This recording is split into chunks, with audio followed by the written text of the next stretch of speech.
My name is Kathy Hind, and I'm here at SPOR to do a series of deep listening walks, and I'm showing a sound installation called Listening Horns. So I've been working with the idea of a listening walk for about 10 years now, and they've changed and evolved over time.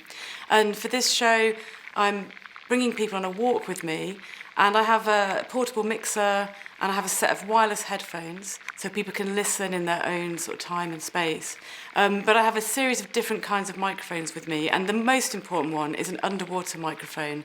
So we can go on a walk along the city's waterways, and I can throw in the underwater microphone and then fade it in, and we can all listen live to the sounds that are happening that we can't usually hear in a city.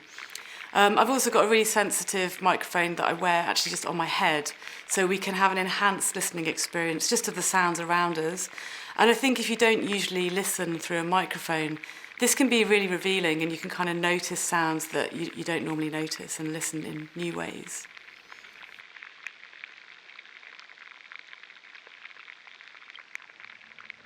So the inspiration for me wanting to do these listening walks is because as an artist who works with sound, for some time I've been doing field recording where I go out into different places and locations and use different kinds of microphones to make recordings. But I've found that by listening in these different ways through different microphones, it really brings about a different experience of that location. And I've found that over time I've become really sensitised to things like our relationship with other species and the Earth systems. And so because of this effect on me, I kind of want to use listening walks as a way to bring other people into contact with this way of listening deeply and listening for longer periods of time. And also what I call unfiltered listening, where you're trying to listen and tune into sounds that you wouldn't normally hear. So when you first listen, you hear some sounds, and then really try and pick out things that you didn't hear in the first instance. So really trying to sort of invite people to practice this act of listening.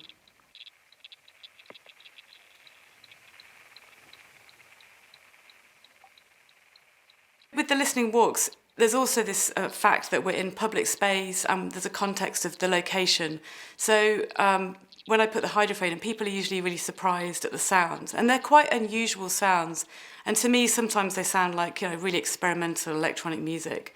And I think it's interesting to sort of bring people into contact with these unusual sounds, but in the context of knowing that it's happening from creatures that are living in the canal, or even maybe, kind of industrial sounds that are sounding through the water.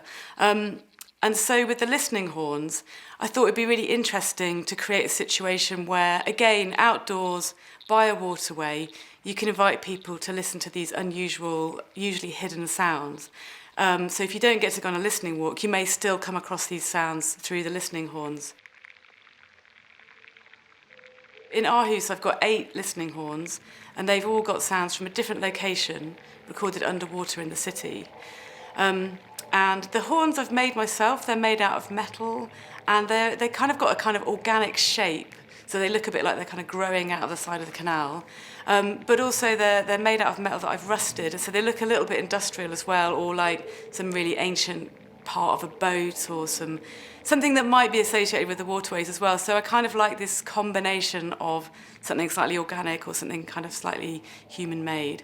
But they're all different lengths as well, and I'm interested in how sound behaves when it goes through different materials. So it travels at different speeds through water than through air, but also how sound will change as it's in different acoustic spaces. So the tubes of the listening horns, it repitches some of the sounds I'm playing. So, the length of the horn kind of acts a bit like an instrument, and it filters the sounds in different ways. So in many ways, they're underwater sounds, but they're also affected by the listening horn and how that affects the sounds of them.